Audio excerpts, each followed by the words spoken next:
Hello, this is Akhil Roy. Welcome to this amazing channel NCERT वाला। और मैं आज आप लोगों के लिए लेकर आया हूँ लिमिट्स, कॉन्टिन्यूटी एंड डिफरेंशियबिलिटी का दूसरा टॉपिक, जिसके अंदर हम लोग इनडेटरमिनेट फॉर्म्स के बारे में डिस्कस करेंगे। तो ये क्यों जरूरी है? जैसा कि मैंने आपको पहले बताया कि कॉन्टिन्यूटी एंड डिफरेंशियबिलिटी का जो कॉन्सेप्ट है वो एंटायरली डिपेंड करता है लिमिट्स के ऊपर। तो अगर आप लिमिट्स को नहीं सॉल्व कर पाते हैं, प्रॉब्लम होती है, दिक्कत आती है, तो फिर आपको कॉन्टिन्यूटी एंड डिफरेंशियबिलिटी में जेन्युइनली डाउट आएगा। तो भाई मैंने अपनी तरफ से पर्सनल लेवल पे यही सोचा कि भाई पहले आप लोगों को लिमिट्स बता देना चाहिए। क्या हुआ कि अगर ये 11th क्लास का टॉपिक है, क्या हुआ कि सर हमें समझ में नहीं आया था, तो अब इस बार समझ कर ही आगे चलेंगे। तो भाई सभी बच्चा लोग एकदम तैयार हो जाइए, प्रिपेयर हो जाइए, क्योंकि अब आप लोगों को कैलकुलस की जो शुरुआत है उसको हम लोग धीरे धीरे धीरे धीरे उस चरम सीमा तक लेकर जाएंगे जहां पर कैलकुलस आप लोगों को मजाक लगने लग जाएगा और एकदम कॉन्फिडेंटली आप लोग क्वेश्चन सॉल्व कर रहे होंगे, है ना। तो चलिए शुरुआत करते हैं, ज्यादा देर नहीं लेंगे। मैंने आप लोगों को इनडिटरमिनेट फॉर्म्स के बारे में थोड़ा सा बहुत जरा सा ही मैंने आपको लास्ट क्लास में बताया था। तो इस क्लास में मैं और डिटेल में आप लोगों के साथ डिस्कस करूंगा इनडिटरमिनेट फॉर्म्स को। तो शुरू करें? बिल्कुल सर, एकदम सर। चलिए, okay so guys, let's begin with the indeterminate form. सबसे पहले मैंने आपको बताया था कि there are 7 different forms of indeterminate form. तो ये इनडिटरमिनेट फॉर्म क्या होते हैं, इसके पीछे एक छोटा सा डाउट बच्चों को रहता है कि सर ये क्या है, कैसे है। थोड़ा सा एक मिसकंसेप्शन भी कह सकते हैं कि बच्चों को रहता है, वो जनरली इसको ढंग से नहीं समझते हैं। तो चलिए मैं थोड़ा सा आप लोगों को एक्सप्लेनेशन भी इसके रिगार्डिंग दूंगा। जैसे कि अगर हम लोग सबसे पहले बात करें, हमारे पास 0/0 फॉर्म है ना। तो 0/0 फॉर्म जो है, इसे आप लोगों को कंफ्यूज तो बिल्कुल नहीं होना है कि 0/0 फॉर्म एक्चुअली क्या गड़बड़ आप लोगों को करता है। देखिए, ऐसा हो सकता है कि अगर आप 0/0 फॉर्म के बारे में बात कर रहे हैं, तो 0/0 फॉर्म जो है ये आप लोगों को 4 डिफरेंट तरीकों से आ सकता है। सुनना मेरी बात, है ना। कैसे कैसे सर? एक तो ऐसे कि बेटा आप लोगों को ऐसे अप्रोचिंग जीरो मिल रहा हो। अप्रोचिंग जीरो का मतलब ये कि आपकी वैल्यू जो है वो जीरो नहीं है, जीरो को अप्रोच कर रही है। कैसे होगा बेटा? 0/0 ऐसे मिल रहा होगा कि जीरो को अप्रोच कर रही होगी, एग्जैक्टली जीरो नहीं होगी, यानी जीरो के पास का, बहुत पास का नंबर, बहुत पास का। सेम नीचे भी जीरो जो है वो भी जीरो नहीं होगा, वो बहुत पास का नंबर होगा। तो और कैसे कैसे मिल सकता है बेटा? एक आपको मिल सकता है जैसे आपको एक एग्जैक्ट जीरो ऐसे मिल जाए और उसके अपॉन में बेटा आपको अप्रोचिंग जीरो मिल जाए, ऐसा हो सकता है। सर ऐसा हो सकता है कि आपको ऊपर एग्जैक्ट जीरो मिल जाए और नीचे भी एग्जैक्ट जीरो मिल जाए, ऐसा कुछ मिल जाए, है ना, ऐसा कुछ मिल जाए। ठीक है सर। एक हो सकता है कि सर हमें ऊपर अप्रोचिंग जीरो मिल जाए और नीचे एग्जैक्ट जीरो मिल जाए। ऐसे ऐसे अलग अलग कंडीशन में आप लोगों को ये वैल्यूज मिल सकती हैं। तो आपको ये समझना है कि sir exact zero upon approach zero, exact zero upon exact zero और अप्रोचिंग जीरो अपॉन में एग्जैक्ट जीरो, क्या ये इनडिटरमिनेट फॉर्म्स कहला सकते हैं? मैं मेजर डिफरेंस आप लोगों को समझाता हूं और आप उसके बेस पे अपनी एक अंडरस्टैंडिंग क्रिएट करनी है ना। मैं मेजर डिफरेंस आप लोगों को समझाऊंगा, जरा आराम से देखिएगा। कि हम जानते हैं सर ऊपर एग्जैक्ट जीरो है और नीचे अप्रोचिंग जीरो है, तो हम लोग लेट कर लेते हैं कि ये जो अप्रोचिंग जीरो है वो क्या है सर? नीचे अप्रोचिंग जीरो 0.00000000001 है ना। ये एक अप्रोचिंग जीरो हो सकता है। तो इसके न्यूमरेटर में एग्जैक्ट जीरो रखा हुआ है, तो आपको क्या लगता है इसका आंसर क्या आना चाहिए? आप कहेंगे सर इसका आंसर हमारे पास जीरो आना चाहिए। क्या आना चाहिए दोस्त? जीरो आना चाहिए। तो इसका मतलब ये वाली जो वैल्यू है, ये वाली वैल्यू हमारे पास जीरो के बराबर होती है। This value is exactly equal to zero, because numerator में एग्जैक्ट जीरो है और डिनोमिनेटर में जीरो नहीं है, लेकिन डिनोमिनेटर में एक ऐसा नंबर है जो जीरो के बहुत करीब है। तो when ever you divide zero by any other number you get zero, है ना। ठीक है सर। तो ये वाली बात हमें समझ में आ गई कि this is exactly equal to zero. फिर इसकी बात करें तो आप लोग ये जानते हो कि सर किसी भी कांस्टेंट को अगर मैं जीरो से डिवाइड करूंगा तो आई गेट नॉट डिफाइंड, यानी इंफिनिटी जिसे आप लोग कह सकते हो। ये बात आप अच्छे से जानते हो। तो अगर ये बात अगर हम लोग जानते हैं तो यहां देखिएगा दोस्त, यहां देखिएगा कि सर यहां पर एग्जैक्ट जीरो है, यहां पर एग्जैक्ट जीरो है। इसका मतलब ये हुआ कि सर ये जीरो के अपॉन में एग्जैक्ट जीरो रखा गया है, तो मैं इसे भी बोलूंगा कि सर ये नॉट डिफाइंड है। और यहां पे अप्रोचिंग जीरो है तो 0.000000001 को अगर मैं एग्जैक्ट जीरो से डिवाइड करूंगा तो ये भी नॉट डिफाइंड हो जाएगा। तो ये दोनों केसेस भी इनडिटरमिनेट फॉर्म नहीं कहलाएंगे, क्योंकि इसकी या तो वैल्यू डिफाइंड है या तो नॉट डिफाइंड है। सर यहां पर एक प्रॉब्लम आती है, कहां पर मैं आपको बताता हूं। पहले मैं इसको ये मेंशन कर दूं कि भाई ये वाला पार्ट जो है, इस वाले पार्ट को हम लोग बोलेंगे कि they are not indeterminate forms.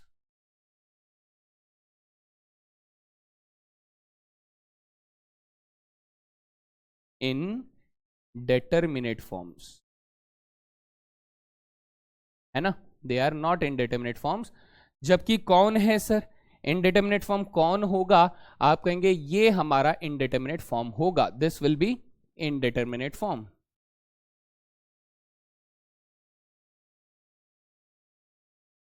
Sir major difference तो अभी भी नहीं समझ में आया, आएगा, सबर करो, रुको जरा।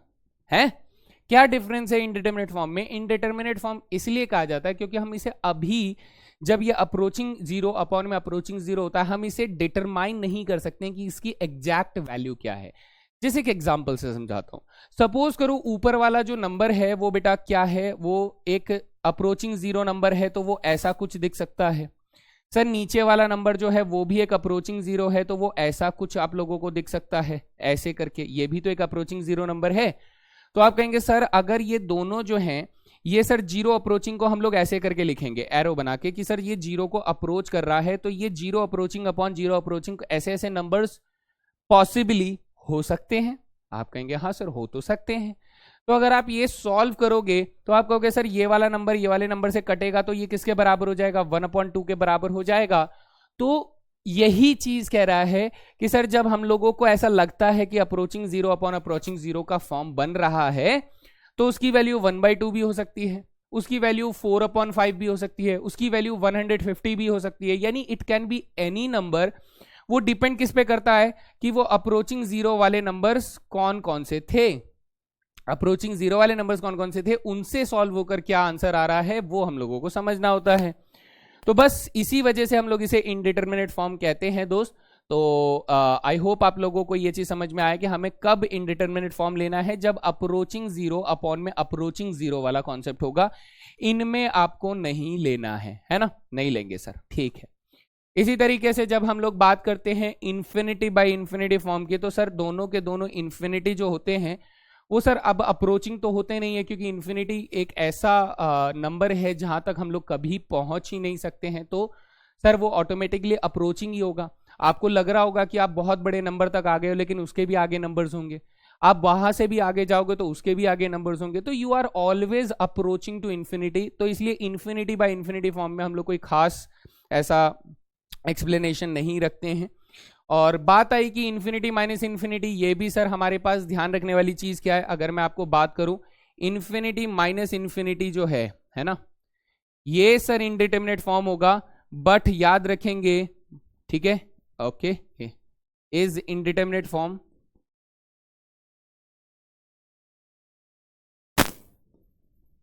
बट इन्फिनिटी प्लस इन्फिनिटी जो होगा वो बेटा इन्फिनिटी के बराबर होगा। इसका मतलब not a determinate form, not an indeterminate form, ठीक है।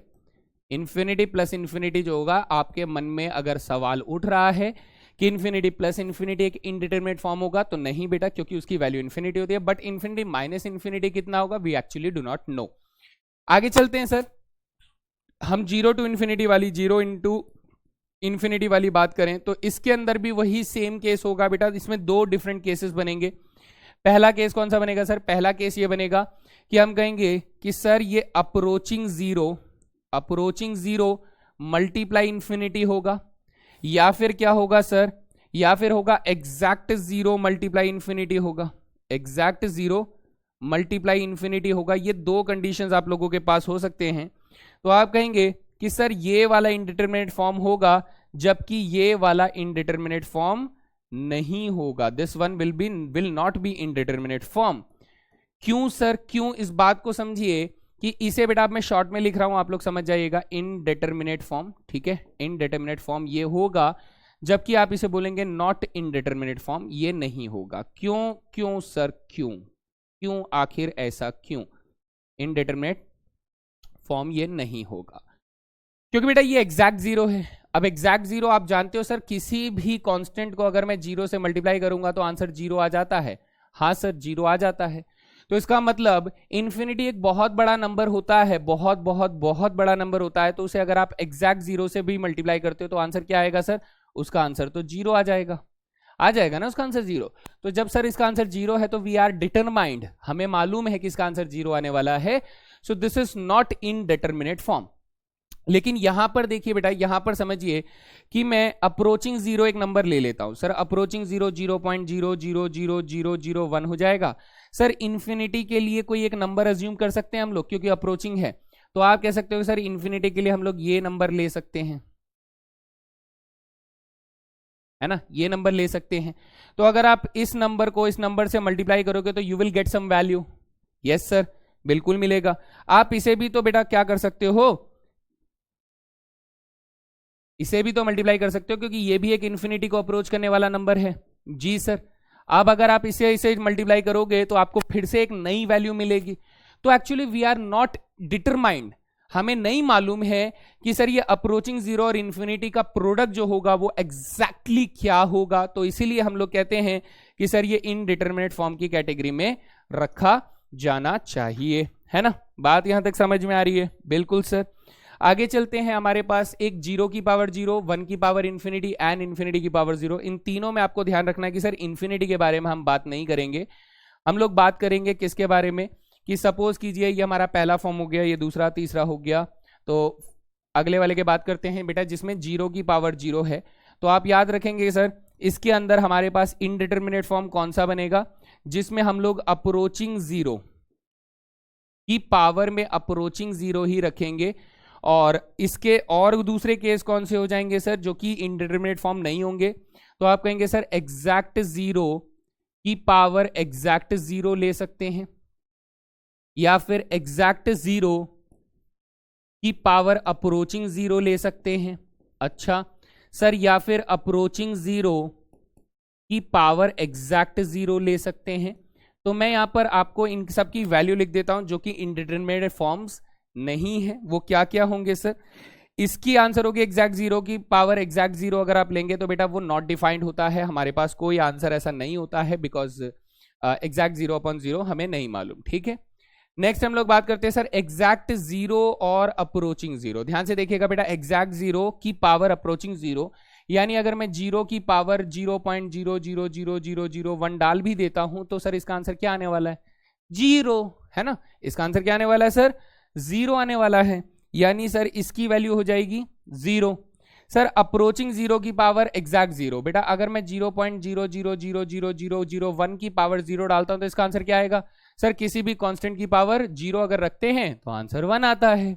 तो सर इसकी वैल्यू भी मालूम चल गई, यानी कि सर ये तीनों जो है ये इनकी वैल्यू हमें एक्सपेक्टेडली पता है कि क्या होनी चाहिए।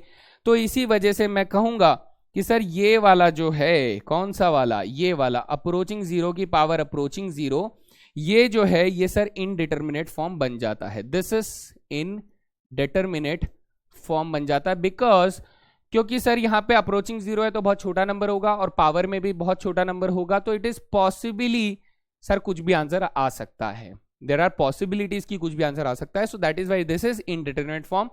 सिमिलरली अगर मैं यहाँ पर शॉर्ट में बोलूं तो इसका मतलब क्या होता है? इसका मतलब ये होता है कि सर अप्रोचिंग वन, ये वन को अप्रोच कर रहा है, इसकी पावर इन्फिनिटी है। इसकी बात करूं तो बेटा यहां पर इन्फिनिटी की पावर अप्रोचिंग जीरो होता है, ठीक है। ये डिफरेंस आप लोग याद रखिएगा।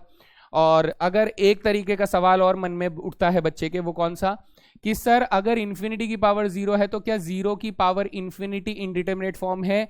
तो आप नोट कर लो, इज नॉट इनडिटरमिनेट फॉर्म, ऐसा इनडिटरमिनेट फॉर्म नहीं बनता है ना, इज नॉट इनडिटरमिनेट फॉर्म। ये चीज भी आप लोग नोट करके रख सकते हो if you have any kind of confusion. हैं जी, बढ़िया। तो यहाँ तक बात समझ में आ जाती है। उसके बाद अगर हम लोग बात करें तो जरा ध्यान से देखिएगा कि अब हम कहाँ चल रहे हैं सर। अब हम चल रहे हैं अपना इनडिटरमिनेट फॉर्म्स को सॉल्व करने के लिए जो लिमिट्स के क्वेश्चन है उनमें कौन कौन सी डिफरेंट स्ट्रैटेजीज का इस्तेमाल हम लोग करते हैं। तो that is very interesting concept. तो ध्यान से देखिए, पहला है sir direct substitution. Direct substitution कब लगवाया था मैंने आप लोगों से? फर्स्ट लेक्चर के अंदर मैंने बताया था when direct substitution does not result into indeterminate form, तब हम लोग डायरेक्ट सब्स्टिट्यूशन का इस्तेमाल करते हैं। तो हमें बस इनडिटरमिनेट फॉर्म अगर आंसर में नहीं मिल रहा है तो हम बोलते हैं कि सर डायरेक्ट सब्स्टिट्यूशन लगा दिया जाए, है ना, ये लगाते हैं। अब हमारे पास आज की क्लास में बेटा ये 3 कॉन्सेप्ट्स हम लोग पढ़ेंगे, जिसमें अलजेब्राइक मैनिपुलेशन आएगा, डिवीजन बाय हाईएस्ट पावर आएगा और लिमिट्स थ्योरम आएंगे। एल हॉपिटल जो है ये हम अगली क्लास में और बेहतर तरीके से करेंगे, यानी इनडिटरमिनेट फॉर्म्स का सेकंड पार्ट कर रहे होंगे, जिसके अंदर हम लोग कुछ बेसिक मेथड भी सीखेंगे एल हॉपिटल से रिलेटेड। एंड नेक्स्ट हम लोग उसके ऊपर कुछ ऐसे लिमिट्स भी सॉल्व करेंगे जो कि लॉगरिथमिक फॉर्म में होते हैं, एक्सपोनेंशियल फॉर्म में होते हैं, वो भी हम लोग करेंगे, है ना। यहां पर अगर आप ध्यान दें तो ये जो टेबल बनी हुई है ये बेटा पूरी टेबल आप लोगों को सपनों में भी याद होनी चाहिए। That is they are called limit theorems. ये लिमिट थ्योरम्स क्या है कि अगर इनसे रिलेटेड सवाल बना तो हम लोग इसको डायरेक्टली इस्तेमाल करते हैं, हमें कोई एक्स्ट्रा दिमाग लगाने की जरूरत नहीं होती है, बस इन लिमिट थ्योरम्स को आप लोगों को याद रखना है और ये याद कर लेना है, कॉपी में भी नोट डाउन कर लेना है। तो अब मैं बात कर रहा हूं आप लोगों से अलजेब्राइक मैनिपुलेशन, यानी सबसे पहले वाले की, जिसके अंदर 2 मेथड्स आते हैं, that is called factorisation and rationalisation. ये हम लोग कब लगाते हैं सर? ये हम लोग तब लगाते हैं जब हमारे पास 0/0 फॉर्म आती है, तब हम लोग लगाते हैं इस मेथड को। अच्छा, division bye highest power of x, ये वाला मेथड कब लगाते हैं? जब हमारे पास इन्फिनिटी बाय इन्फिनिटी फॉर्म बनती है, तब हम लोग इसको लगाते हैं। और लिमिट थ्योरम्स आप लोगों के सामने हैं, ये कुछ स्ट्रैटेजीज हैं जिनको हम लोग एक एक करके डिस्कस करना शुरू करेंगे। अच्छा, यहाँ पर अगर मैं इसे थोड़ा और क्लियर करना चाहूँ तो ये इन्फिनिटी बाय इन्फिनिटी फॉर्म 0/0 के साथ आपको किस में लगता है सर? ये इन्फिनिटी माइनस इन्फिनिटी में भी लगता है और ये 0 इंटू इन्फिनिटी वाले फॉर्म में भी यही फैक्टराइजेशन और रेशनलाइजेशन लगता है, लेकिन उसमें हमें थोड़ा सा और सिंप्लीफिकेशन लगना होता है, जैसे कि एलसीएम लेना, अलजेब्राइक एक्सप्रेशंस को सिंप्लीफाई करना, उन चीजों के साथ आपको ये वाला कॉन्सेप्ट यूज करना होता है। सो दैट इज वाई ये पूरी कैटेगरी को हम लोग कहते हैं अलजेब्राइक मैनिपुलेशन, यानी हम लोग सिंप्लीफिकेशन का हेल्प लेते हैं लिमिट्स को सॉल्व करने के लिए। तो चलिए कुछ एग्जाम्पल के माध्यम से समझेंगे, लेकिन उससे पहले मैं आपको कुछ प्रॉपर्टीज आप एक्सप्लेन कर देता हूं। वो प्रॉपर्टीज बेटा इंपॉर्टेंट है, इंपॉर्टेंट मतलब सुपर इंपॉर्टेंट है। इनका यूज मैं लिमिट्स के क्वेश्चंस को सॉल्व करने के दौरान बीच बीच में करता रहूंगा, तो आप लोगों को ये बात ध्यान रहनी चाहिए कि सर प्रॉपर्टीज ऑफ लिमिट्स का यूज कर रहे हैं और आपको भी करना है मेरे दोस्त, करना है ना। तो चलिए देखते हैं। सबसे पहला कह रहा है कि सर अगर मेरे पास सपोज कीजिए जैसे कोई फंक्शन है 2x है और प्लस हमारे पास sin x है, ऐसा कोई फंक्शन है, इसमें आप लोग क्या करते हो बेटा? आप लोग लिमिट लगाते हो x टेंडिंग टू 0, है ना। तो आप क्या करोगे? आप इसे लिख सकते हो कि सर एक बार आप लिमिट एक्सटेंडिंग टू 0 2x पर लगा दो और एक बार बेटा limit extending to 0 sin x पर लगा दो। ऐसा आप कर सकते हो, ऐसा आप लोग कर सकते हो। तो this is the basic idea जो कि हमारे प्रॉपर्टीज पे लग रही हैं। तो ये क्या कह रहा है? कह रहा है कि सर अगर 2 फंक्शंस प्लस और माइनस में हो तो आप इस लिमिट को डायरेक्टली क्या कर सकते हो? fx को दे सकते हो और gx को सेपरेटली दे सकते हो, बीच में प्लस और माइनस का साइन यहां पर बना रहेगा। ओके, सेम काम बेटा आप लोग प्रोडक्ट के ऊपर कर सकते हो कि fx और gx अगर प्रोडक्ट में है तो आप उनके रेस्पेक्टिव लिमिट्स को क्या कर सकते हो? प्रोडक्ट करके दे सकते हो। ठीक है सर। सेम काम बेटा आप कांस्टेंट मल्टीप्लिकेशन के साथ कर सकते हैं। कांस्टेंट को आप लिमिट से कर देंगे बाहर, तो कांस्टेंट आ जाएगा बाहर, अब फंक्शन के ऊपर लिमिट रह जाएगा। तो ये वाले काफी यूज होगी। सेम काम बेटा आप डिवीजन के ऊपर कर सकते हो कि आपने फंक्शन fx का डिवीजन लिमिट निकाला, gx का लिमिट निकाला और उनके रेशियो को आप लोगों ने आंसर कर दिया। बस ध्यान क्या रखना है कि सर ये जो नीचे वाला लिमिट है ये 0 ना हो जाए, ये नीचे वाला लिमिट 0 ना आ जाए, सो दैट ये नॉट डिफाइंड हो जाएगा। तो इस बात का हम लोग ध्यान रखेंगे। लास्ट ये कह रहा है कि सर एक्सपोनेंशियल फंक्शन के ऊपर भी हम लोग ऐसा कर सकते हैं कि अगर मुझे किसी फंक्शन की पावर n दिया हुआ है और मैं उसमें लिमिट ढूंढना चाहता हूं तो आप उस फंक्शन की लिमिट ढूंढकर उसका पावर n कर सकते हैं। अब इसमें जो चीज है वो ये ध्यान रखिएगा, जैसे मैं एक एग्जांपल के माध्यम से आप लोगों को समझाता हूं कि अगर मान लीजिए कोई क्वेश्चन आप लोगों को ऐसे दिया है कि ये आपका 2x sin x ऐसे करके कोई फंक्शन दिया हुआ है, तो आप इसे ऐसे तो लिख सकते हैं कि सर ये लिमिट एक्सटेंडिंग टू 0 2x हो जाएगा और multiply limit extending to 0 sin x हो जाएगा। आप इसे ऐसे तो लिख सकते हैं, लेकिन बेटा आप इसका उल्टा नहीं लिख सकते हैं, ये चीज याद रखिएगा।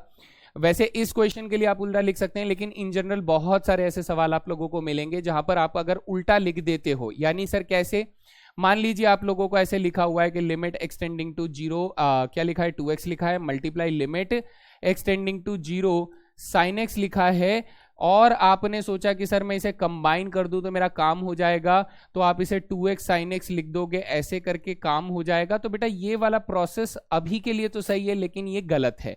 आप ये वाला प्रोसेस नहीं कर सकते, आप यही वाला प्रोसेस कर सकते हो। यानी कहने का सेंस ये है, आप यहां से लेफ्ट हैंड साइड से राइट हैंड साइड तो जा सकते हो, है ना, ये वाला पार्ट आप कर सकते हो, लेकिन राइट हैंड साइड से लेफ्ट हैंड साइड आप नहीं जा सकते हो। बस इतनी सी बात है, बस इतनी सी बात है। याद रखेंगे?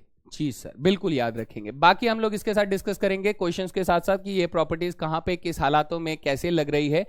तो चलिए क्वेश्चन सॉल्व करते हैं भाई, है ना, क्वेश्चन सॉल्व करते हैं। क्वेश्चन सॉल्व करना बेहद जरूरी है, जरूरी है भाई, जरूरी है। देखिए यहाँ पे कुछ एग्जांपल्स में लेकर आया हूं आप लोगों के लिए। यहाँ आप सबसे पहला सवाल जब आप सॉल्व करने के लिए उतावले हो रहे होंगे तो आप सबसे पहले क्या टेस्ट करेंगे? आप कहेंगे सर पहला स्टेप होता है डायरेक्ट सब्स्टिट्यूशन करना। डायरेक्ट सब्स्टिट्यूशन क्यों कर रहे हैं? क्योंकि बेटा यहाँ पे किसी भी स्पेशल टाइप ऑफ फंक्शंस का प्रेजेंस नहीं है। क्यों?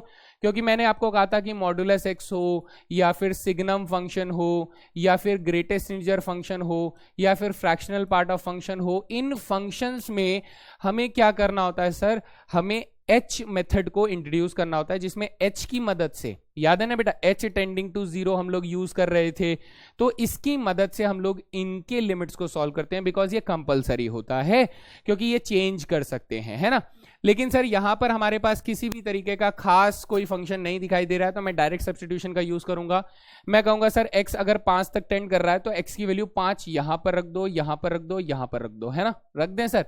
जैसे ही आप x की वैल्यू 5 रखोगे तो ये बन जाएगा 125 माइनस 125 डिवाइडेड बाई 5 का स्क्वायर 25, 7 5 35 प्लस 10 करेंगे तो आप कहोगे सर ये देखो ये 0 अप्रोचिंग बन रहा है, ये भी 0 अप्रोचिंग बन रहा है। आप कहोगे सर 0 बन रहा है, अप्रोचिंग तो नहीं बन रहा है। अरे मेरे भाई ये क्या लिखा है? ये लिखा है कि सर x जो है वो 5 को अप्रोच कर रहा है, x 5 के बराबर नहीं है, और अगर x 5 के बराबर नहीं है तो इसका मतलब x क्यूब जो है ये 125 को अप्रोच कर रहा होगा। सर ये x स्क्वायर जो है वो 25 को अप्रोच कर रहा होगा। सर ये 7x जो है ये 35 को अप्रोच कर रहा होगा। तो एक्चुअली ये नंबर्स जो हैं ये अप्रोचिंग नंबर्स हैं, ये एग्जैक्ट वाले नंबर नहीं है, नहीं है ना। तो सर ये अप्रोचिंग नंबर है तो अप्रोचिंग नंबर है, और इस वजह से हमें 0/0 भी अप्रोचिंग फॉर्म में मिल रहा है, इसका मतलब इनडिटरमिनेट फॉर्म हो गया। तो सर मैं डायरेक्ट सब्स्टिट्यूशन नहीं लगाऊंगा, मैं बाद में डायरेक्ट सब्स्टिट्यूशन लगाऊंगा। तो अभी क्या करें सर? ये देखो 0/0 फॉर्म बन रही है, तो हमें अलजेब्राइक मैनिपुलेशन में जाना होगा, जिसके अंदर ये सिंपल से फंक्शंस हैं, सिंपल से एक्सप्रेशंस हैं। तो मैं इसको क्या करूंगा? फैक्टराइजेशन पर ध्यान दूंगा। क्या आप जानते हैं कि sir a cube minus B cube जो होता है वो a minus B multiply A square plus A B plus B square होता है? हाँ सर हम जानते हैं, है ना, ये आइडेंटिटी जानते हैं। तो यहां देखो a cube minus B cube लिखा है, तो क्या आप इसे ऐसे लिख सकते हैं कि सर ये जो है ये x minus 5 multiply x square plus 5x plus 25 में ये फैक्टर हो जाएगा। डिनोमिनेटर में अगर आप फैक्टर करते हैं तो ये x minus 5 multiply x minus 2 में फैक्टर हो जाएगा, और लिमिट अभी भी अपनी चालू है मेरे दोस्त x टेंडिंग टू 5 के लिए। सिंस x की वैल्यू 5 के बराबर नहीं है तो x माइनस 5 भी 0 अप्रोचिंग नंबर होगा, और नीचे वाला x माइनस 5 भी 0 अप्रोचिंग नंबर होगा। तो ये आपस में कैंसल आउट हो जाएंगे, और फिर आप बोलेंगे कि सर अब मेरा सवाल क्या बन जाता है, लिमिट एक्सटेंडिंग टू 5, न्यूमरेटर में रखा है x square plus 5x plus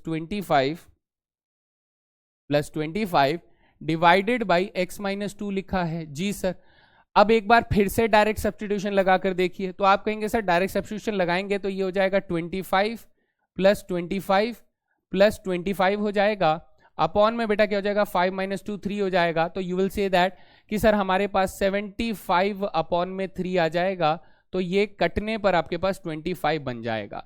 यानी सर अब हमारे पास इनडिटरमिनेट फॉर्म नहीं आ रहा है, और आ भी रहा है तो कैसा नंबर आ रहा है सर, एक फाइनाइट नंबर आ रहा है।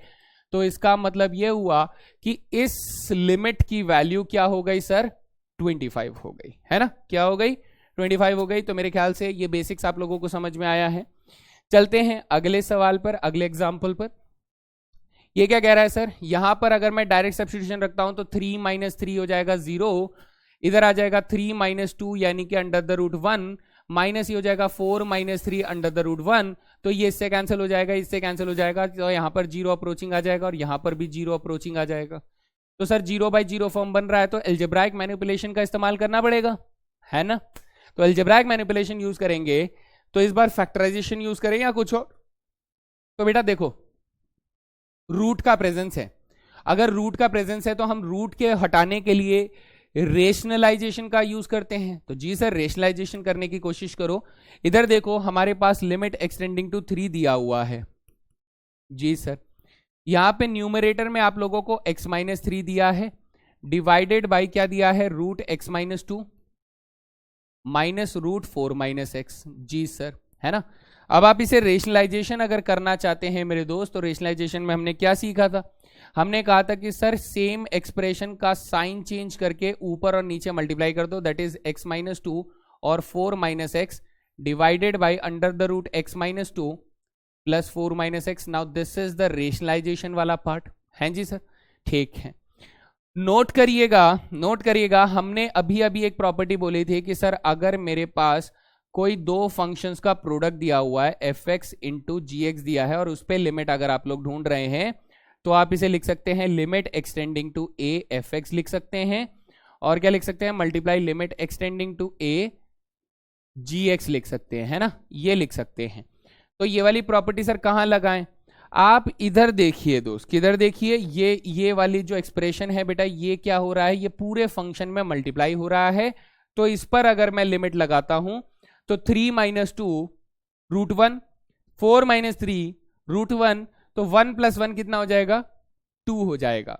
यानी सर मैं ऐसा कर सकता हूं अब इस क्वेश्चन के अंदर कि हमारे पास लिमिट एक्सटेंडिंग टू 3 तो चल रही है। जी सर, न्यूमरेटर में क्या रखा है सर, न्यूमरेटर में माइनस एक्स माइनस 3 रखा है, डिनोमिनेटर में इस वाले एक्सप्रेशन को इस वाले एक्सप्रेशन से मल्टीप्लाई करोगे तो a प्लस बी और a माइनस बी से a square minus B square बन जाएगा।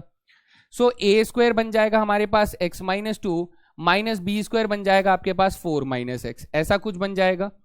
तो सर अब ये वाला जो फंक्शन आपके पास बच रहा है, इसकी लिमिट कितनी आई थी, 2 आई थी, कितनी आई थी, 2 आई थी। तो मैं ये कहूंगा कि सर इसमें लिमिट लगा दूंगा तो इसका आंसर कितना आ गया था, 2 आ गया था। हमने इसे बाहर कर दिया, अलग से मल्टीप्लाई करके कर दिया कि लिमिट जी एक्स की लिमिट अलग कर दो, ठीक है सर। तो ये वाली प्रॉपर्टी हम लोगों ने लगा दी जी। अब ये प्रॉपर्टी लगा दी तो हम कहेंगे कि सर इसको थोड़ा सा सिंप्लीफाई कर लेते हैं, और 2 जो है वो बाहर आ जाएगा, तो ये 2 मल्टीप्लाई लिमिट एक्सटेंडिंग टू 3 रहेगा। जी सर, न्यूमरेटर में क्या है सर, x माइनस 3 है सर, नीचे आप देखोगे तो x प्लस एक्स 2x हो जाएगा, और माइनस 2 माइनस 4 बेटा माइनस 6 हो जाएगा। सो आप लोग स्मार्ट बच्चा लोग एकदम से पकड़ लोगे और बोलोगे कि सर x माइनस 3 के टेबल में 2x माइनस 6 जो है वो 2 टाइम्स कैंसिल हो जाएगा। अब आप कहेंगे सर 1/2 पर लिमिट लगाना ना लगाना बात बराबर है, तो हमारा आंसर क्या आ जाएगा, हमारा आंसर आ जाएगा 2 तो बाहर था ही सर, इसकी लिमिट 1/2 हो जाएगी, कैंसिल आउट करेंगे तो आंसर क्या हो जाएगा सर, 1 हो जाएगा। So this is the limit of the given equation या फिर एक्सप्रेशन, ठीक है भाई, है ना। बेसिक्स बात समझ में आ रही है, धीरे धीरे चीजें ऐसे ही जोड़ते जोड़ते हम लोग चलते रहेंगे। ओके, आगे चलते हैं और डिस्कस करते हैं इसके ऊपर और अच्छे से। ओके ओके ओके, मैं यहाँ पर ना इसको ऐसे लिख देता हूँ, चलो ठीक है, कोई बात नहीं, आगे चलते हैं। यहां देखिए बेटा, अब आप लोगों को एक ऐसे लिमिट्स मिल रहे हैं जिसमें आपको 0/0 तो नहीं, कुछ और मिल रहा होगा। जैसे देखिए बेटा, अगर मैं यहाँ पर लिमिट सब्स्टिट्यूट करता हूँ, इन्फिनिटी, यहाँ इन्फिनिटी, यहाँ इन्फिनिटी, यहाँ पे तो 1 है ही, तो इन सब का सम क्या हो जाएगा सर? इन सब का सम हो जाएगा मेरे पास इन्फिनिटी। यहां पर क्या हो जाएगा सर? इन सब का सम हो जाएगा इन्फिनिटी, यानी इन्फिनिटी अपॉन इन्फिनिटी फॉर्म आपको बनते हुए दिख रही है। तो सर हम लोग डायरेक्ट सब्स्टिट्यूशन में तो आंसर छोड़ नहीं सकते। अब जैसा कि मैंने कहा कि अगर आपके पास इन्फिनिटी बाय इन्फिनिटी फॉर्म आ रहा है तो आप क्या करेंगे? आप करेंगे सर उस दोनों एक्सप्रेशन में जो हाईएस्ट पावर ऑफ एक्स है उसको ढूंढिए, और ढूंढने के बाद उस पूरे इक्वेशन को यानी न्यूमरेटर को और डिनोमिनेटर को दोनों को उसी हाईएस्ट पावर से डिवाइड कर दीजिए। जैसे यहां पर आप देखेंगे sir x cube is the highest power and x cube is the highest power, तो मतलब मुझे क्या करना होगा? मुझे कंप्लीटली एक्स क्यूब से डिवाइड करना होगा। मैं पहले क्वेश्चन में तो डिटेल में आंसर कर रहा हूं सो दैट किसी भी बच्चे को कोई भी परेशानी ना रह जाए। तो हमने कहा लिमिट एक्सटेंडिंग टू इन्फिनिटी है। अच्छा, यहां पर 3x क्यूब है, 3x cube minus 4x square plus 6x minus 1, इसे भी x क्यूब से डिवाइड, इसे भी x क्यूब से डिवाइड, इसे भी x क्यूब से डिवाइड एंड इसे भी x क्यूब से डिवाइड, डिवाइडेड बाई यहां पर आप कहेंगे sir 2x cube plus x का स्क्वायर माइनस 5x प्लस 7 है, इसे भी x क्यूब से डिवाइड, इसे भी x क्यूब से डिवाइड, इसे भी x क्यूब से डिवाइड एंड इसे भी x क्यूब से डिवाइड। ऐसा करने पर हमें क्या मिलेगा सर? ऐसा करने पर ये मिलेगा x क्यूब से x क्यूब कट जाएगा तो हमारे पास यहां पर आएगा limit x tending to infinity, है ना? ये बन जाएगा सर न्यूमरेटर में 3 माइनस 4 अपॉन में x प्लस 6 अपॉन में x स्क्वायर माइनस 1 अपॉन में x क्यूब। जी सर। डिवाइडेड बाई बेटा ये बन जाएगा 2 प्लस 1 अपॉन में x माइनस 5 अपॉन में x स्क्वायर प्लस 7 अपॉन में x का क्यूब, ये बन जाएगा, है ना? ऐसे बन गया सर। अब आपको ये बात मालूम है क्या कि सर 1 अपॉन में इन्फिनिटी, 1 अपॉन में 0 तो सर इन्फिनिटी होता है, तो सर 1 अपॉन में इन्फिनिटी जो होता है वो 0 होता है। ये दो बात आप लोगों को मालूम है? हाँ सर। अब एक बार आप लोग डायरेक्ट सब्स्टिट्यूशन करके देखिए। आप सर जब डायरेक्ट सब्स्टिट्यूशन करोगे इस क्वेश्चन के अंदर, कैसे ध्यान से देखना, तो यहाँ पे डायरेक्ट सब्स्टिट्यूशन करते ही हमारे पास क्या आ जाएगा सर? 3 माइनस 4 अपॉन इन्फिनिटी यानी 0 प्लस 6 अपॉन इन्फिनिटी यानी 0 माइनस 1 अपॉन इन्फिनिटी यानी 0 divided by sir 2 plus 0 minus 0 plus 0, तो आंसर कितना आ जाएगा सर? 3 अपॉन में 2 आ जाएगा। कितना आ जाएगा इसका आंसर सर? 3 अपॉन में 2 आ जाएगा। यानी पहले sir answer infinity by infinity आ रहा था, लेकिन वो इनडिटरमिनेट फॉर्म कैंसिल होने के बाद क्या बन रहा है सर? 3 अपॉन में 2 के आंसर करना शुरू कर देता है। So this was the catch. Okay guys, अब यहां देखिए सर इस वाले सवाल में भी क्या वैसे ही करना है? हाँ बेटा, करीब करीब वैसे ही करना है, लेकिन ध्यान दो सर इसमें क्या हो रहा है, इसमें हाईएस्ट पावर ऑफ एक्स कौन सा है? Highest power of x x cube है। कौन सा है sir? X cube is the highest power, but यहां पर सर एक्स क्यूब नहीं है। अब अगर यहां पर एक्स क्यूब नहीं है तो मैं कहूंगा कि सर यहां पर एक्स क्यूब अगर लाए भी तो उसका कॉफिशिएंट क्या हो जाएगा? 0 हो जाएगा, है ना? तो हमें एक्स क्यूब नहीं है, मेरा मुद्दा क्या है? एक्स क्यूब नहीं है। लेकिन सर नीचे तो एक्स क्यूब है ना, नीचे एक्स क्यूब है, तो मैं क्या करूंगा? मैं कहूंगा सर हाईएस्ट पावर से डिवाइड करना है। तो हाईएस्ट पावर से जब आप डिवाइड करोगे मेरे दोस्त, ध्यान से सुनना, हाईएस्ट पावर से जब डिवाइड करोगे तो x का स्क्वायर जो होगा x क्यूब से डिवाइड हो जाएगा, तो 4 अपॉन में x देगा, माइनस ये 3 अपॉन में x स्क्वायर देगा, ये 7 अपॉन में x क्यूब देगा, डिवाइडेड बाई ये बेटा 1 दे देगा, ये माइनस के 2 अपॉन x दे देगा, ये प्लस 3 अपॉन में x स्क्वायर दे देगा, और ये प्लस 1 अपॉन में x क्यूब दे देगा, और ये हमारा आंसर होगा। सर डायरेक्ट सब्स्टिट्यूशन करके देखिए कि 1 अपॉन में इन्फिनिटी जो होता है वो 0 होता है, तो ये कितना आंसर करेगा? आप कहेंगे सर यहां पर हमें 4 इंटू 0 यानी 0 आ जाएगा, माइनस 3 इंटू 0 0 आ जाएगा, 7 इंटू 0 0 आ जाएगा, डिवाइडेड बाई यहां पर 1 माइनस 0 प्लस 0 और प्लस 0 आ जाएगा। तो आप कहेंगे सर इन दी एंड हमें 0 और अपॉन में 1 मिल रहा है, जिसका आंसर क्या होता है बेटा? 0 होता है। खत्म, सिंपल। चलिए अगला सवाल देखते हैं। नेक्स्ट क्वेश्चन में बेटा यहां पर भी अगर आप ध्यान दोगे तो here it is the highest power of X, जो कि नीचे नहीं है, जो कि नीचे नहीं है, तो हम कहेंगे सर करना तो अभी भी मुझे एक्स क्यूब से ही पड़ेगा। तो एक्स क्यूब से करेंगे तो ये बन जाएगा limit extending to x tending to infinity. यहां पर आ जाएगा हमारे पास 5 प्लस 2 अपॉन में x माइनस 1 अपॉन में एक्स स्क्वायर प्लस 3 अपॉन में x का क्यूब, ये एक्सप्रेशन आ जाएगा, डिवाइडेड बाई 2 अपॉन में x आ जाएगा, ओके, माइनस 3 अपॉन में एक्स स्क्वायर आ जाएगा और प्लस 1 अपॉन में एक्स क्यूब आ जाएगा। This will be the expression. अब अगर मैं x की वैल्यू इन्फिनिटी यहां पर रख देता हूं तो ये क्वेश्चन क्या बन जाएगा सर, ये बन जाएगा हमारे पास 5 plus 0 minus 0 plus 0 divided by 0 minus 0 plus 0 हो जाएगा। तो आप कहेंगे सर मेरे पास ना 5 अपॉन में 0 आ रहा है, जो कि सर इन्फिनाइट आंसर करेगा। और इन्फिनाइट आंसर करने का मतलब क्या होता है सर, इन्फिनाइट का आंसर का मतलब होता है लिमिट डज नॉट एग्जिस्ट। क्या होता है बेटा, लिमिट डज नॉट एग्जिस्ट, यानी इस वाले फंक्शन की लिमिट इन्फिनिटी पर एग्जिस्ट नहीं करती है ना। बात समझ में आ गई, डन है भाई। चलो आगे देखो। अब इसके लिए बेटा एक मैं शॉर्ट ट्रिक आप लोगों को बताना चाहूंगा जो कि आपके बहुत काम आएगा, बहुत काम आएगा। चलो देखिए, ये सारा मिटा देते हैं कि सर सॉल्यूशन तो ये हमारे पास है ही, देखिएगा बहुत इंपॉर्टेंट लिमिट है, ठीक है। यहां पर शॉर्ट शॉर्ट ट्रिक क्या है sir,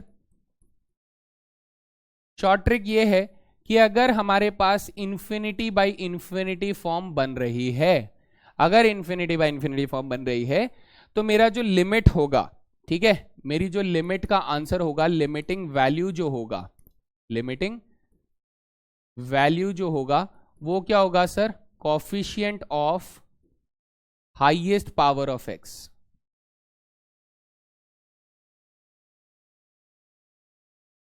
upon coefficient of highest power of x. बस यही है क्या सर? हाँ बच्चा, बस यही है, हाईएस्ट पावर ऑफ एक्स।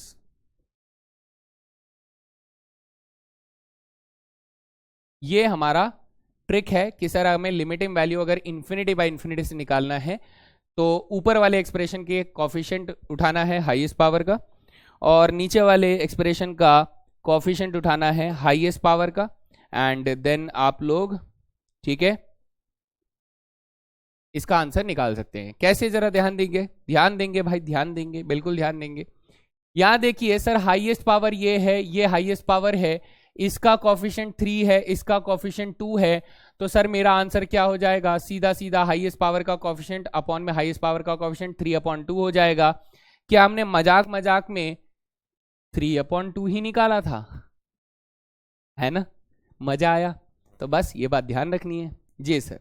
आगे देखिए, यहां पर आप कहेंगे सर इसमें हाईएस्ट पावर एक्स क्यूब है लेकिन यहां पर नहीं है, तो हम कहेंगे सर यहां पर अगर मैं चाहूं तो एक्स क्यूब का कोफिशिएंट 0 लगाकर लिख सकता हूं।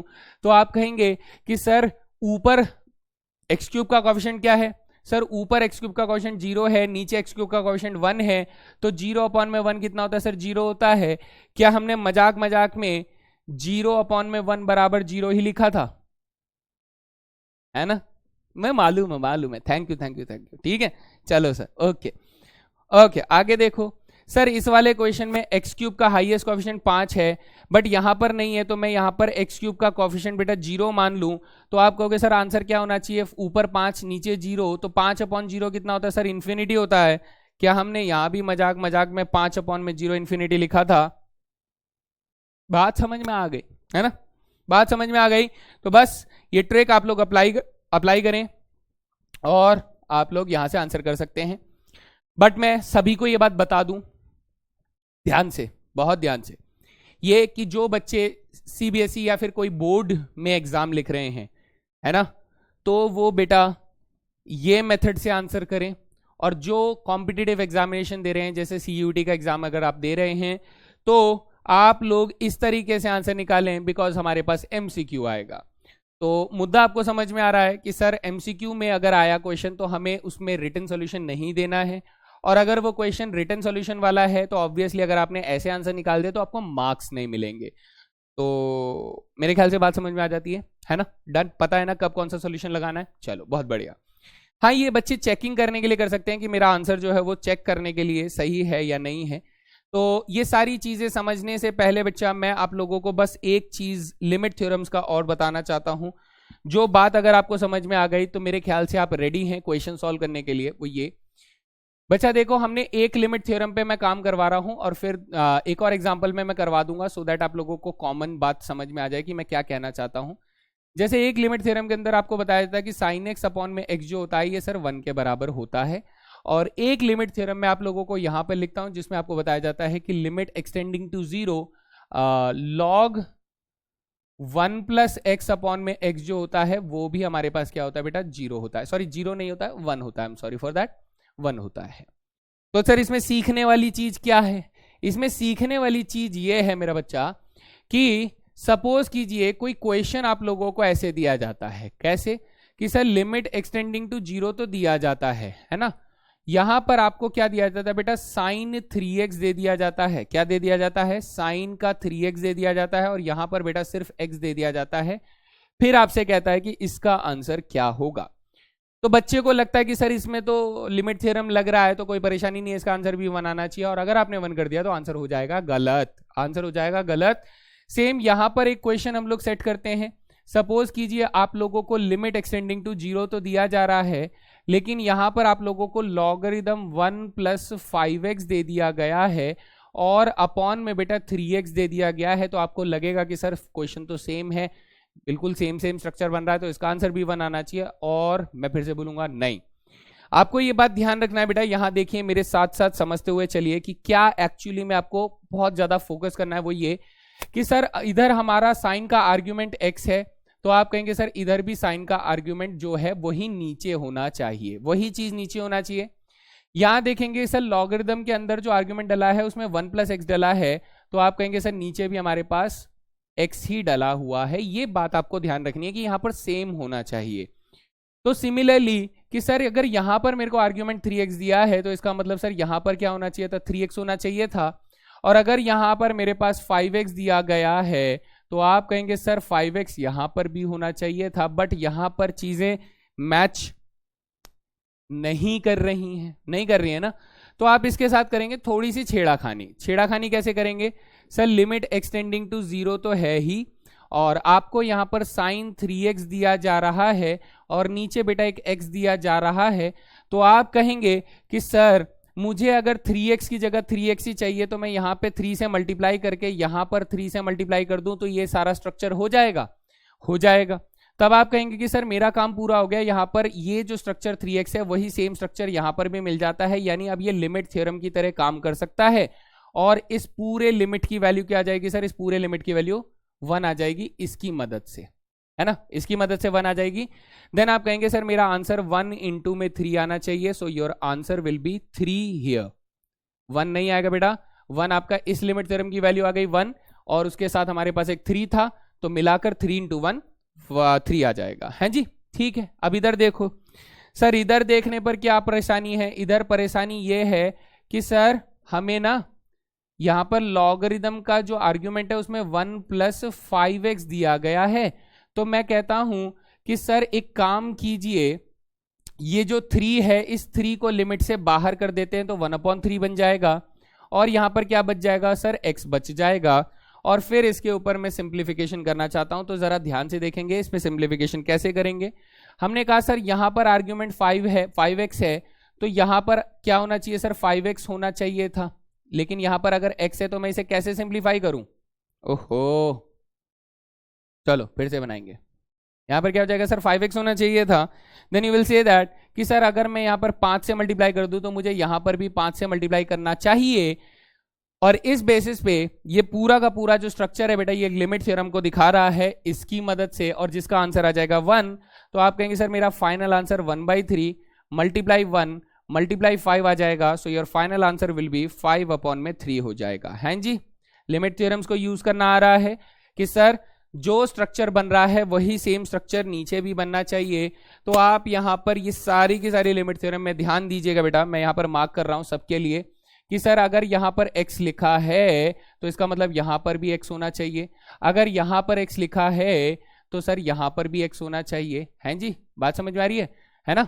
ठीक है, यहां पर x लिखा है तो सर यहां पर x होना चाहिए, ये बात को ध्यान रखना है। यहां पर अगर x लिखा है तो सर यहां पर x होना चाहिए। सेम सेम सेम कि सर अगर यहां पर x लिखा है, ये थोड़ा सा छोटा होना चाहिए, हैं जी। यहां पर अगर x लिखा है तो सर यहां पर x होना चाहिए। ओके, एंड सेम यहां x है तो सर यहां x होना चाहिए। यहां पर x है तो सर यहां पर x होना चाहिए। यहां पर x है तो यहां पर x होना चाहिए। तो ये लिमिट थ्योरम्स है बेटा, इनका इस्तेमाल करना आना चाहिए आप लोगों को। तो जो भी आर्ग्यूमेंट आपका डला हुआ है, आपका नीचे या फिर अलग से जो x है वो भी वैसा ही होना चाहिए। अगर नहीं है तो आप मल्टीप्लाई या डिवाइड कर कर आप उसे वैसा बनाएंगे और फिर उसके ऊपर लिमिट थ्योरम को लगाएंगे। डन है, ठीक है सर। अच्छा, एक और तरीके का कंफ्यूजन रहता है लिमिट थ्योरम्स में बच्चों को, उन्हें ये फर्क नहीं समझ में आता है कि सर अगर मैं लिमिट एक्सटेंडिंग टू जीरो लिख रहा हूं तो सर वो साइन एक्स अपॉन में एक्स जो होता है वो एक्चुअली जीरो अप्रोचिंग अपॉन में जीरो अप्रोचिंग बनता है। तभी इसमें लिमिट थ्योरम लगाने पर हम लोग कहते हैं कि सर इसका answer zero upon zero form ना होकर क्या आंसर होता है, इसका आंसर एक्चुअली वन होता है। क्या होता है? वन होता है। लेकिन बच्चे को एक बहुत ही गलत अजम्पशन मिलती है, वो ये कि सर अगर मैंने इसकी जगह पे पाई बाई टू रख दिया और फिर साइन एक्स अपॉन में एक्स लिखा तो क्या सर इसका आंसर भी वन आएगा? बेटा थोड़ा कॉमन सेंस लगाओ। आप कहोगे सर अगर मैंने डायरेक्ट सब्स्टिट्यूशन रखा तो sine pi by two one होता है और नीचे बेटा पाई बाई टू रख दोगे तो सर ये तो हमारे पास इनडिटरमिनेट फॉर्म नहीं बन रहा है, ये तो एक फाइनाइट वैल्यू बन रही है। और अगर ये फाइनाइट वैल्यू बन रही है तो सर यही तो मेरा लिमिट होगा ना, इसे थोड़ी ना वन लिख दूंगा भाई, नहीं लिखूंगा ना। हाँ सर, नहीं लिखना है, बात सुनो समझो जानो पहचानो, ठीक है? वन नहीं लिखना है। ये वाला कंफ्यूजन याद रखिएगा बेटा कि सिर्फ लिमिट एक्सटेंडिंग टू जीरो होने पर ही ये लिमिट थ्योरम है। अगर एक्सटेंडिंग टू कुछ और हो जाए तो इसका मतलब वो आपका लिमिट थ्योरम नहीं है नी? चलो सर, बात समझ में आ गई है ना? तो ये बात मैंने एग्जांपल के तौर पे छोड़ दिया कि कहीं कंफ्यूजन हो तो आप लोग इसे डील कर सकते हैं।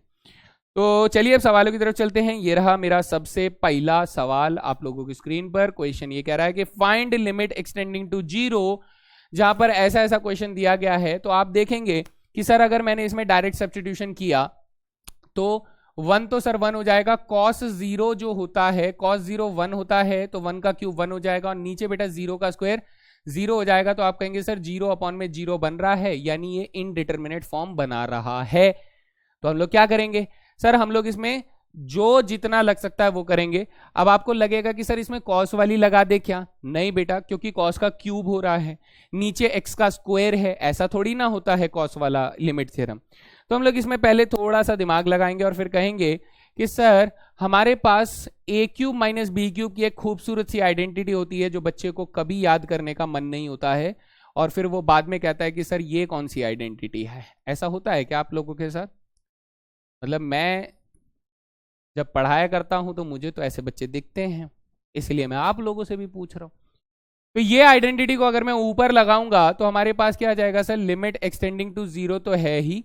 One minus cos cube four x को मैं क्या लिख सकता हूं? मैं लिख सकता हूं one minus cos four x लिख सकते हैं।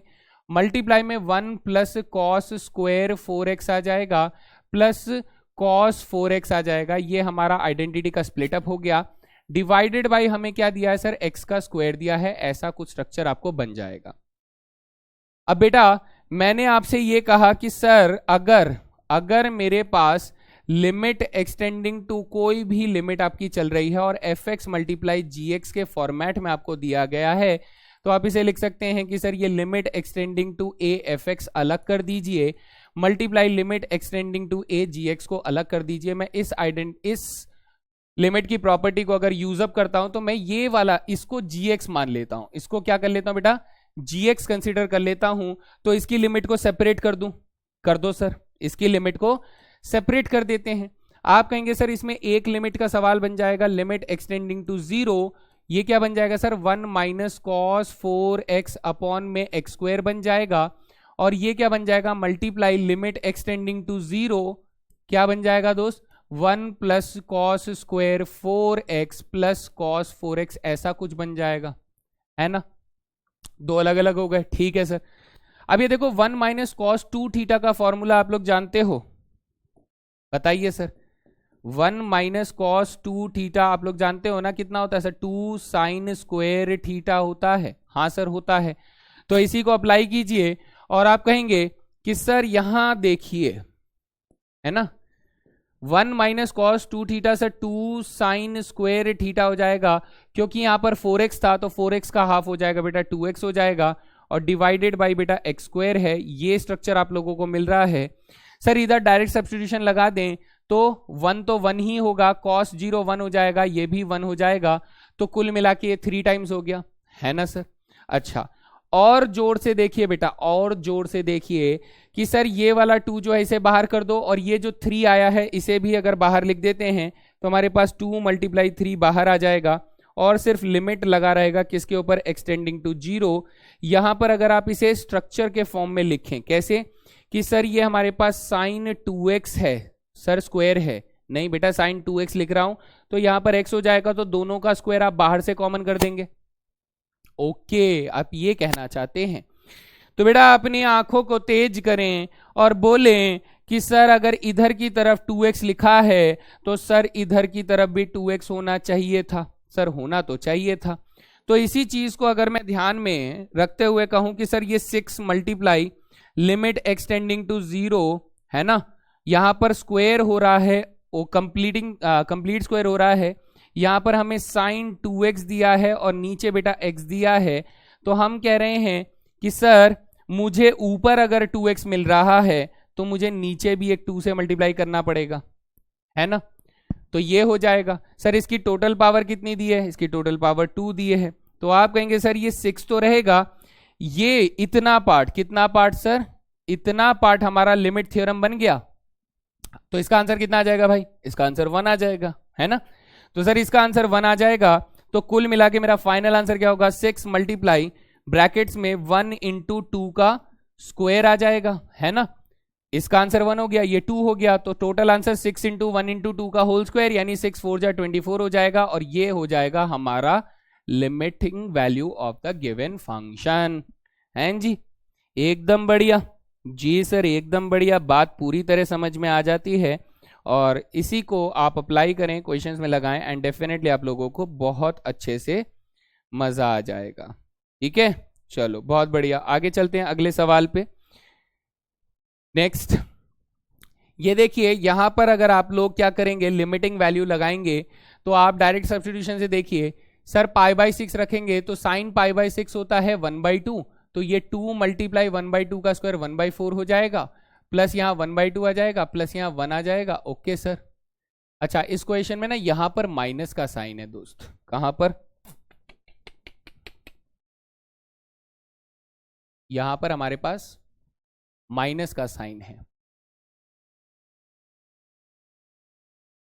ठीक है सर, ये हमारे पास माइनस का साइन है। फिर हम लोग देखते हैं, चलिए सर लिमिटिंग वैल्यू लगाकर दिखाइए। अगर मैं यहाँ पर लिमिटिंग वैल्यू लगाऊंगा तो ये 2 मल्टीप्लाई 1/4 हो जाएगा, 2 मल्टीप्लाई 1/4 प्लस यहाँ पर 1/2 और ये -1 डिवाइडेड बाई यहाँ पर 2 मल्टीप्लाई 1/4 माइनस 3/2 प्लस 1 हो जाएगा। तो आप इसे सॉल्व करेंगे तो यू विल गेट 0/0। तो सर हमें क्या करना है, हमें तो सॉल्व करना पड़ेगा अब इसको। तो इसमें देखो बेटा एक्सटेंडिंग टू 0 भी नहीं लग रहा है कि हम लोग उस पर कुछ दिमाग लगाएं कि लिमिट थ्योरम लग रहा है। तो बेटा अब हमें करना होगा इसको फैक्टराइज। क्या करना होगा सर, फैक्टराइज। फैक्टराइज करेंगे तो लिमिट एक्सटेंडिंग टू क्या हो जाएगा सर, ये π/6 हो जाएगा। जी सर, ओके। न्यूमरेटर वाला पार्ट अगर आप देखोगे तो ये फैक्टराइज हो जाएगा बेटा 2 sine x minus 1 multiply sine x plus 1 में फैक्टराइज हो जाएगा न्यूमरेटर वाला पार्ट। डिनोमिनेटर वाला पार्ट बेटा 2 साइन x माइनस 1 और किस में फैक्टर हो जाएगा, साइन x माइनस 1 में फैक्टराइज हो जाएगा, ऐसे करके आ जाएगा। तो आप ये कहोगे कि सर मैं इस वैल्यू को इस वैल्यू से कैंसिल आउट कर दूं, तो अब मेरे पास क्या बनेगा sir, limit extending to π/6। Okay, और न्यूमरेटर में क्या आ रहा है सर, साइन x प्लस 1 आ रहा है और divided by sine x minus 1 आ रहा है। तो अब मैं डायरेक्ट सब्स्टिट्यूशन करके देखूं, सर करो, यहां पर ऊपर आ जाएगा 1/2 प्लस 1 डिवाइडेड बाई 1/2 माइनस 1, तो न्यूमरेटर आपका आ गया 3/2, नीचे आ गया बेटा माइनस के 1/2, कैंसल आउट करोगे तो माइनस के 3 आ जाएगा, and this will be the limiting value of the given function at π/6। है ना, बढ़िया सर, मजा आया एकदम सर। चलें अगले सवाल पे, चलो भाई चलते हैं, ज्यादा देर नहीं। ये रहा next question on your screen, find theta tending to 0। देखो बेटा इस बार थीटा टेंडिंग टू 0 दिया है, और इससे मुझे पता लगता है कि हाँ हमारे पास लिमिट थ्योरम्स की कंडीशन एक्टिवेट हो जाती है। और जैसा कि मैं आप लोगों को फिर से बता देता हूं कि सर 1 माइनस कॉस थीटा जो होता है वो twice of sine square theta by 2 के बराबर होता है। तो हम लोग क्या करेंगे, हम लोग ये कहेंगे सर ये लिमिट थीटा टेंड्स टू 0 है, मैं इसको क्या लिख सकता हूं, मैं इसको लिख सकता हूं अंडर द रूट में twice of sine square theta by 2 divided by theta, ऐसे करके लिख सकता हूं। जी सर। अच्छा ये √2 तो बेटा लिमिट से बाहर आ जाएगा, तो √2 times of limit theta tends to 0 रहेगा। क्या रहेगा, थीटा टेंड्स टू 0 रहेगा। यहां पर क्या जाएगा बेटा, ये बन जाएगा साइन थीटा बाई 2 बन जाएगा, और यहां पर थीटा रह जाएगा। तो मैंने जैसा आपको कहा था कि सर यहां पर अगर मेरे पास थीटा बाई 2 है, तो इसका मतलब सर यहां पर भी क्या होना चाहिए, थीटा बाई 2 होना चाहिए। तो हम कहते हैं कि सर अगर मैं इसे बाई 2 कर रहा हूं तो मुझे मल्टीप्लाई भी बाई 2 से करना पड़ेगा, हाँ या ना, है ना, मल्टीप्लाई भी बाई 2 से करना पड़ेगा। अगर मैं यहां पर 1/2 से मल्टीप्लाई कर रहा हूं तो यहां भी 1/2 से मल्टीप्लाई करना पड़ेगा। और इस बेसिस पे आप कह सकते हैं कि सर अब ये लिमिट थ्योरम की तरह काम कर रहा है। तो यहां पर √2 है, हाँ सर, यहां पर इसका आंसर आ जाता है 1, हाँ सर, और इसके साथ 1/2 मल्टीप्लाइड है, हाँ सर। तो इसे सॉल्व करोगे तो 1/√2 मेरा क्या हो जाएगा बेटा, लिमिटिंग वैल्यू यहां पर बन जाएगा। बताइए समझ में आया, इजी था, चीजें आप सिंप्लीफाई होती जा रही हैं, लिमिट वैल्यू लिमिट थ्योरम्स का इस्तेमाल कर रहे हैं। बहुत ज्यादातर क्वेश्चन आपके लिमिट थ्योरम्स पर ही बनते हैं, वरना फैक्टराइजेशन और इन्फिनाइट लिमिट्स वाले क्वेश्चन थोड़े से कम बनते हैं। तो आप क्या करें, मैं आपको सजेशन दे रहा हूं, ये बात अच्छे से सुन लो कि ये लेक्चर खत्म करने के बाद आप लोगों को सबसे पहले क्लास 11th की एनसीईआरटी का पूरा लिमिट्स का चैप्टर जो है खा लेना है, उसमें बॉर्नविटा में घोलकर पी लेना है। हर एक सवाल आप लोगों को सॉल्व करना है, टिप्स पर होने चाहिए।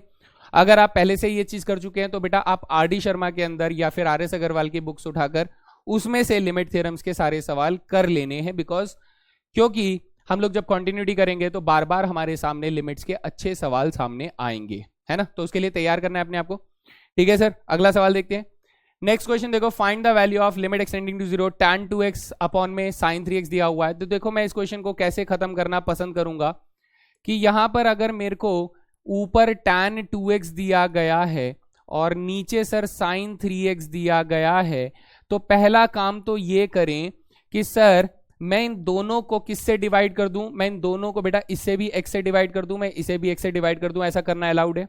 जी सर। मैं कहता हूं कि सर अगर इधर मेरे पास 2x है तो सर इसका मतलब ये हुआ कि ये 2x यहां पर भी होना चाहिए, और यहां अगर 3x है तो सर ये 3x इधर भी होना चाहिए। तो इसको अगर हम लोग लिखना चाहते हैं तो हम कैसे करेंगे, हम कहेंगे सर इधर 2x है तो इधर 2 होना चाहिए, तो 2 से ऊपर मल्टीप्लाई कर दो।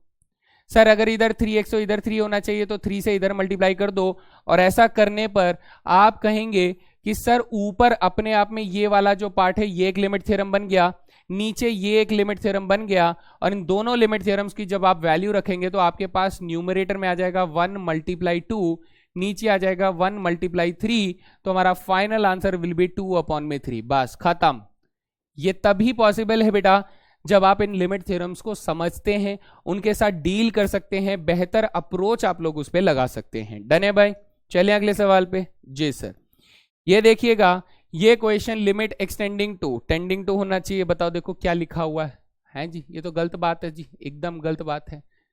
यहाँ क्या लिखा होना चाहिए था सर, टेंडिंग टू 0 लिखा होना चाहिए था, तो that should be tending to 0। अच्छा, अब इस क्वेश्चन को देखिए बेटा, यहाँ पर हमें रूट मिल रहा है, और अगर मैं इसमें डायरेक्ट सब्स्टिट्यूशन का यूज करने की कोशिश करूं तो आप कहेंगे सर अंडर द रूट 1 + 0 यानी under the root 1 - 1 divided by 0 रख देंगे तो सर 0/0 आ रहा है,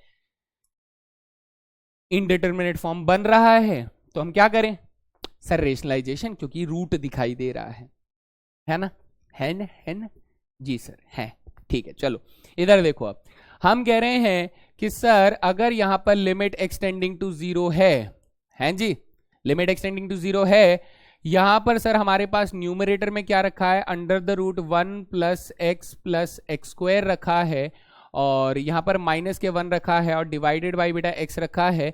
तो हम कहेंगे सर रेशनलाइजेशन करना पड़ेंगे। कैसे करेंगे, आपको मालूम है न्यूमरेटर को रेशनलाइजेशन करोगे तो under the root 1 plus x square plus 1 हो जाएगा, divided by under the root 1 plus x square plus 1 हो जाएगा, है ना, ये हो जाएगा सर। अब इसे फिर से बोलूंगा बेटा, फिर से बोलूंगा, हमने कहा था कि सर अगर लिमिट एक्सटेंडिंग टू कोई भी लिमिट, है ना, कोई भी लिमिट अगर एफ एक्स अपॉन में जी एक्स के फॉर्मेट में लिमिट लग रहा है तो सर हम लोग दोनों को लिमिट डिस्ट्रीब्यूट कर देते हैं, limit extending to A F x हो जाएगा, divided by limit extending to A ji x हो जाएगा। ये प्रॉपर्टी ऑफ लिमिट है।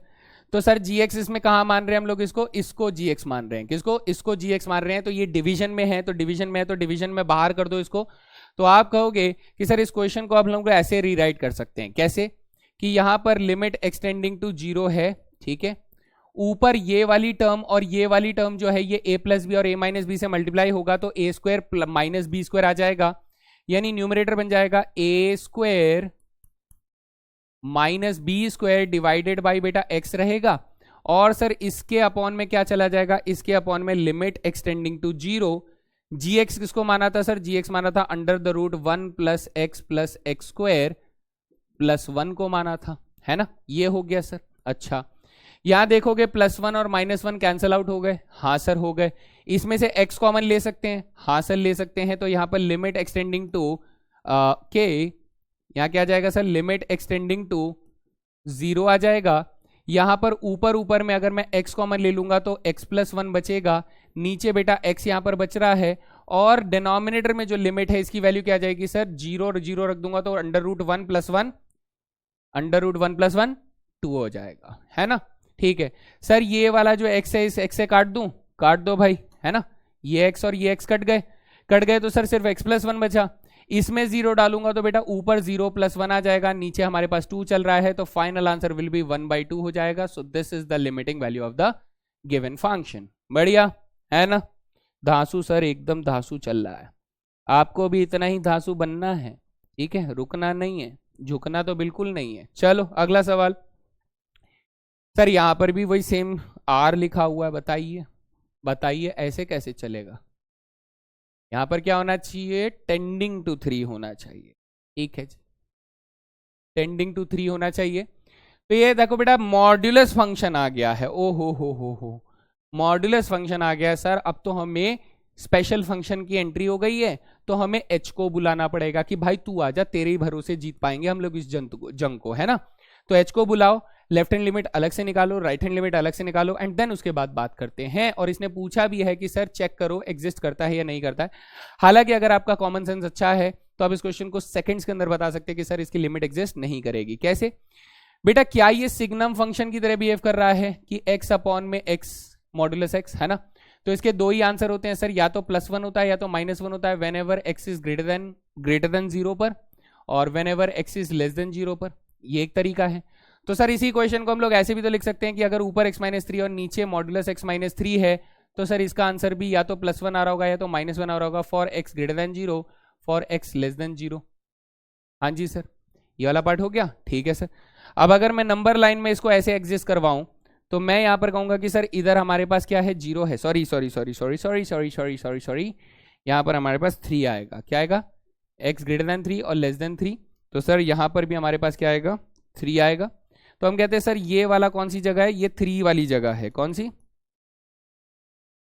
3 वाली जगह है सर। 3 के इस तरफ ये वाला एरिया कौन सा है, x लेस देन 3 वाला, ये वाली जगह कौन सी है सर, x ग्रेटर देन 3 वाला। देन ये कहोगे कि आपके पास ये वाला एरिया कौन सा हो जाएगा सर, लेस देन 3 वाला, ये वाला एरिया कौन सा हो जाएगा, ग्रेटर देन 3 वाला। Then you will say that कि सर अगर मैं इतनी जगह की बात करूं, है ना, ध्यान से सुनना दोस्त, वेरी इंपॉर्टेंट, कि ये वाले एरिया की बात करूं पहले तो इरेज तो करना ही पड़ेगा, है ना। यहां पर हमारा फंक्शन कैसे बिहेव कर रहा है सर, यहां पर फंक्शन बिहेव कर रहा है -1 के बराबर, और यहां पर फंक्शन कैसे बिहेव कर रहा है सर, यहां फंक्शन बिहेव कर रहा है 1 के बराबर। तो अगर मैं फंक्शन को लेफ्ट साइड से अप्रोच कर रहा हूं, यहां से अप्रोच कर रहा हूं लेफ्ट साइड से, तो सर उस वक्त लिमिट मुझे यहां से -1 मिलेगी, हाँ जी। और अगर मैं राइट हैंड साइड से अप्रोच कर रहा हूं तो सर उस वक्त मेरी लिमिट कितनी आएगी, 1 आएगी। तो लेफ्ट हैंड लिमिट और राइट हैंड लिमिट तो बराबर है ही नहीं। अब अगर left hand limit right hand limit बराबर नहीं है तो मैं इसका आंसर क्या करूंगा, लिमिट डज नॉट एग्जिस्ट। तो ये तो वो तरीका हुआ जो सर हम लोग डेफिनेटली कॉमन सेंस की मदद से लगा सकते हैं, लेकिन हम कौन सा मेथड लगाएं जिससे हम लोग एच के मेथड से अगर सॉल्व करना चाहें तो कैसे सॉल्व हो पाएगा। तो ध्यान से देखिए बेटा, मैं सबसे पहले LHL की बात कर रहा हूं, LHL at x equals to 3, है ना। LHL at x equals to 3 कैसे निकालते हैं सर, ये निकालते हैं लिमिट h टेंड्स टू 0, है ना।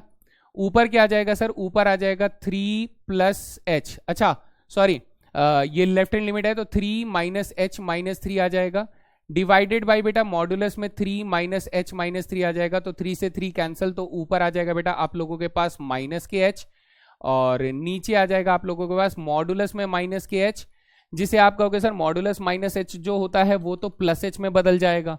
तो प्लस h और माइनस h आप काट दोगे, प्लस h और माइनस h काट दोगे तो आपके पास माइनस के 1 आ जाएगा। सो लेफ्ट हैंड लिमिट कितना आया, माइनस के 1। सर RHL निकाल कर दिखाइए एट x इक्वल्स टू 3 पर, then you will say that कि सर ये लिमिट h टेंड्स टू 0 हो जाएगा, और यहां पर 3 प्लस h माइनस 3 आ जाएगा, डिवाइडेड बाई मॉडुलस में 3 प्लस h माइनस 3 आ जाएगा, तो 3 से 3 कैंसिल, 3 से 3 कैंसिल, तो आपके न्यूमरेटर में बेटा पॉजिटिव का h आ जाएगा और डिनोमिनेटर में भी पॉजिटिव का h आ जाएगा, तो आपका लिमिट कितना आ जाएगा बेटा, 1 आ जाएगा। सो क्लियरली हम लोग ये बात देख सकते हैं कि सर LHL जो है वो RHL के बराबर नहीं है, इसका मतलब क्या होगा, लिमिट डज नॉट एग्जिस्ट। क्या हो जाएगा बेटा, लिमिट डज नॉट एग्जिस्ट हो जाएगा। ये आप लोग मैथमेटिकली भी निकाल पा रहे हो, और अगर आप ग्राफिकली इसे अंडरस्टैंड करते हो तो भी आपको समझ में आ रहा है कि सर ये काम नहीं कर रहा है ना। बढ़िया, डन। चलो अगला सवाल, नेक्स्ट क्वेश्चन ये है हमारा आखिरी सवाल। ये क्वेश्चन की तो धज्जियां उड़ गए भाई, ये क्वेश्चन की तो धज्जियां उड़ गई, धज्जियां। तो भाई धज्जियां नहीं उड़ने देंगे, हम इसको अभी ठीक करेंगे, क्वेश्चन सही से लिखेंगे, तो यहां पर पूरा इरेज करके फिर से लिखेंगे क्वेश्चन। क्वेश्चन क्या है हमारे पास सर, क्वेश्चन है limit extending to 0, limit extending to 0 और a की पावर mx माइनस 1, a की पावर mx माइनस 1 अपॉन में b की पावर nx माइनस 1, ये क्वेश्चन है, आपको इसकी लिमिट बतानी है। तो मैं अगर इसमें डायरेक्ट सब्स्टिट्यूशन करूं तो आप कहेंगे सर a की पावर 0 माइनस 1 अपॉन में b की पावर 0 माइनस 1, सर ये भी 0 अपॉन में 0 आ जाएगा, यानी इनडिटरमिनेट फॉर्म बन रहा है। तो आप क्या करें सर, अब ऐसा करें कि इसमें लिमिट थ्योरम लगती है, कौन सी वाली बेटा, याद करो कि सर लिमिट एक्सटेंडिंग टू 0 अगर लेकर चल रहे हैं, a की पावर x माइनस 1 अपॉन में x जो होता है सर ये 1 के बराबर होता है। तो ऐसा कुछ स्ट्रक्चर मुझे यहाँ पर बनते हुए दिख रहा है, तो हम लोग वैसा ही कोशिश करेंगे। हम कहेंगे कि सर अगर मैं इसको ऐसे लिखने की कोशिश करूं कि लिमिट एक्सटेंडिंग टू 0 है, जिसमें यहां पर a की पावर mx माइनस 1 अपॉन में a की पावर nx माइनस 1 लिखा हुआ है, सॉरी नहीं a की पावर नहीं सर, b की पावर nx माइनस 1 लिखा है, b की पावर nx माइनस 1 लिखा है। अच्छा, तो अब मैं कहूंगा कि सर क्या मैं इन दोनों को x से और x से डिवाइड कर सकता हूं? हाँ सर कर सकते हैं। फिर ध्यान देने वाली बात यह है कि सर अगर इसका आर्ग्यूमेंट यहां पर mx है और इसका आर्ग्यूमेंट यहां पर nx है, तो सर हिसाब से ये वाला mx होना चाहिए था और हिसाब से ये वाला nx होना चाहिए था, है ना, ये nx होना चाहिए था। तो इसके लिए हम लोग क्या करते हैं सर, इसके लिए हम लोग ऐसा कुछ करते हैं, ओहो ये तो कुछ गलत हो गया, क्वेश्चन मिट गया भाई मेरा, ये तो गलत हो गया, बहुत गलत हो गया।